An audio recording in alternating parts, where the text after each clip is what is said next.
अस्सलामुअलैकुम। Ninth class chapter number 1 exercise 1.1 start करेंगे, जिसका क्वेश्चन नंबर 1 है find the order of the following matrices.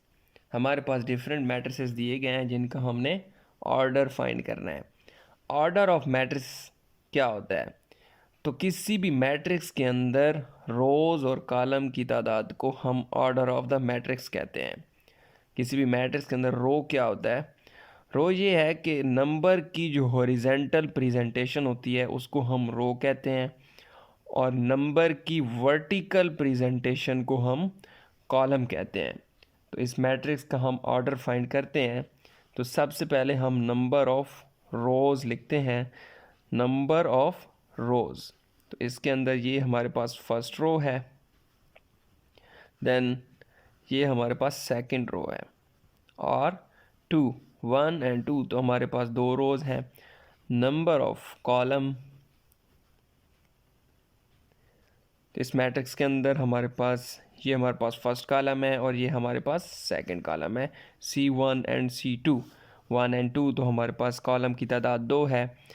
तो ऑर्डर लिखने का तरीका ये है कि ऑर्डर इक्वल टू सबसे पहले रोज़ bye columns.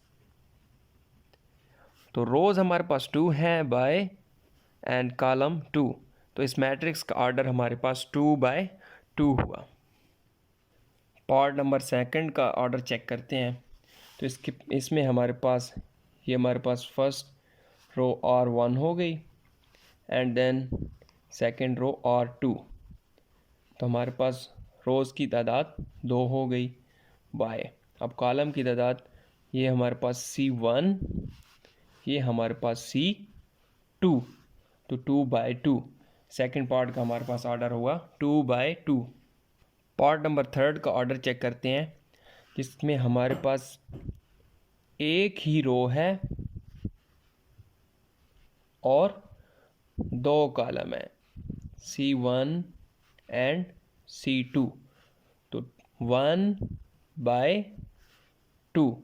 Part number third का हमारे पास ऑर्डर हुआ 1/2। क्वेश्चन नंबर 2 करते हैं। इसमें वो कहता है कि which of the following matrices are equal. ये हमारे पास डिफरेंट मैट्रिक्स दिए गए हैं, इनमें से वो मैट्रिक्स ढूंढने हैं जो आपस में इक्वल है।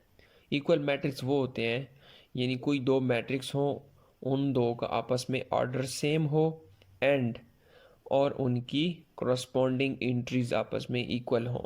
तो हम ए मैट्रिक्स का इक्वल मैट्रिक्स फाइंड करते हैं। ए इज़ इक्वल टू है 3, यानी एक ही रो है और एक ही कॉलम है। अगर हम सी मैट्रिक्स को देखें तो सी इज़ इक्वल टू है 5 - 2, यानी कि ये 5 - 2 इक्वल टू 3। तो इसका मतलब है कि ए मैट्रिक्स इक्वल है सी के। A equal to C. B matrix को देखें, बी इज़ इक्वल टू है 3 5, एक रो और दो कॉलम है।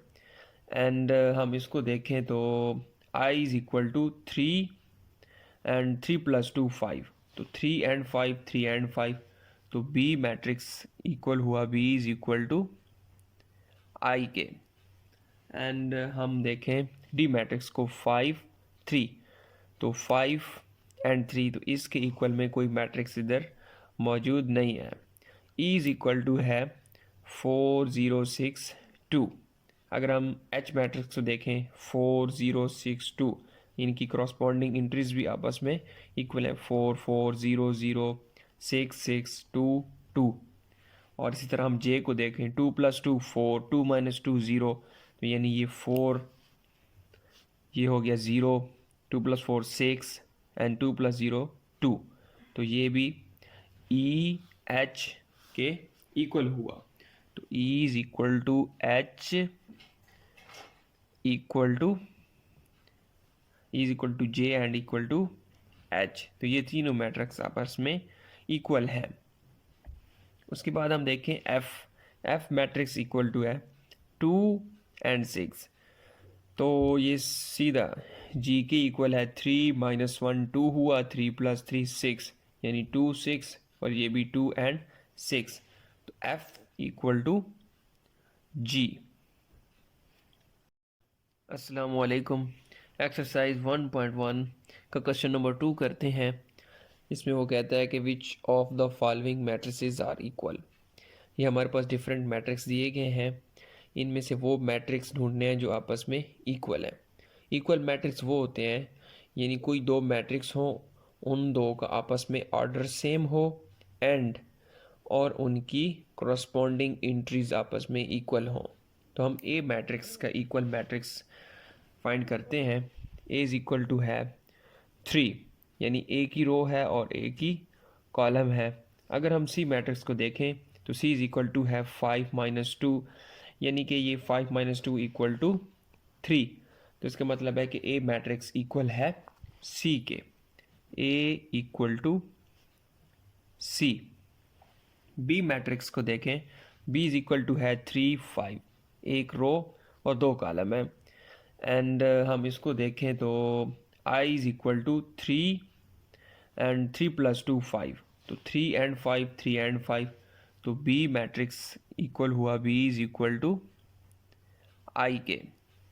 एंड हम देखें डी मैट्रिक्स को 5 3, तो 5 एंड 3, तो इसके इक्वल में कोई मैट्रिक्स इधर मौजूद नहीं है।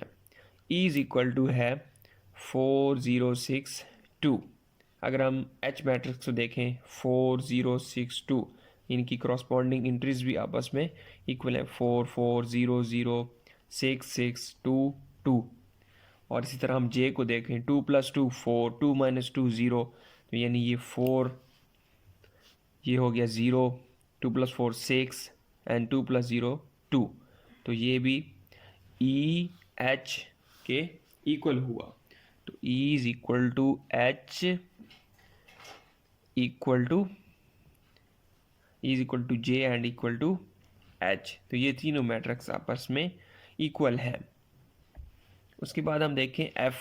एफ मैट्रिक्स इक्वल टू है 2 एंड 6, तो ये सीधा जी के इक्वल है 3 माइनस 1 2 हुआ, 3 प्लस 3 6 यानी 2 6, और ये भी 2 एंड 6, तो एफ इक्वल टू जी।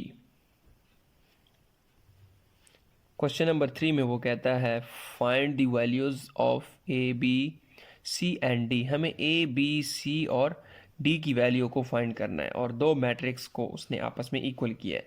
ये इक्वल का साइन उसने डाल दिया है, तो इसका मतलब है कि ये मैट्रिक्स इसके इक्वल है।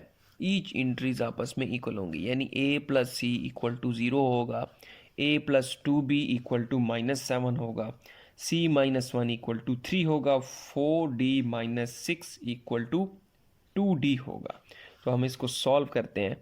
a plus c equal to 0, इसको हम इक्वेशन a का नाम दे देते हैं। a plus 2b equal to -7, c minus 1 equal to 3, 4d minus 6 equal to 2d। इसको हम इक्वेशन बी का नाम दे देते हैं, इसको सी एंड डी।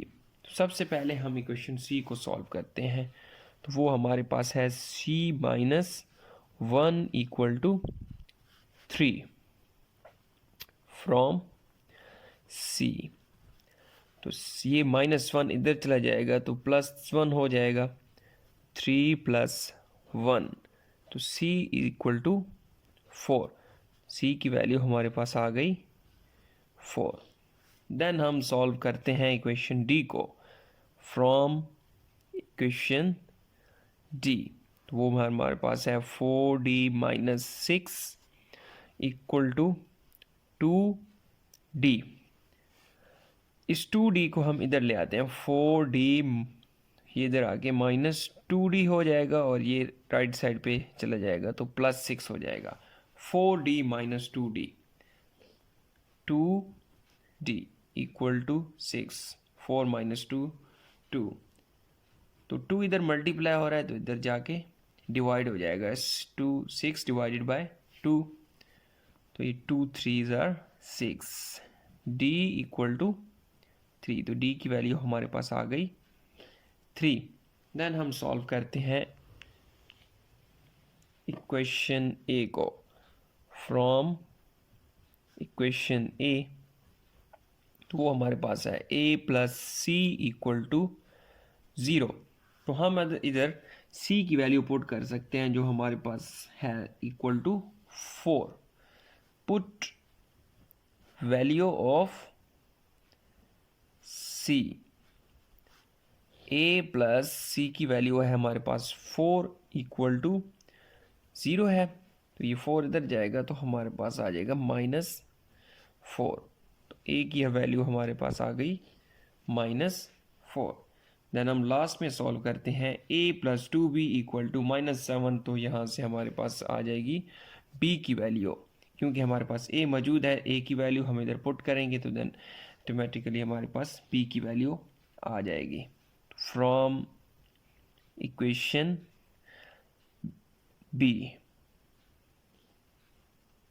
वो हमारे पास है a plus 2b equal to -7। a की वैल्यू पुट करें, a इज इक्वल टू है -4 plus 2b equal to -7। a की जगह मैंने पुट कर दिया -4, इस -4 को इधर ट्रांसफॉर्म कर दो। 2b equal to -7 plus 4, 2b ये हमारे पास हो जाएगा -3।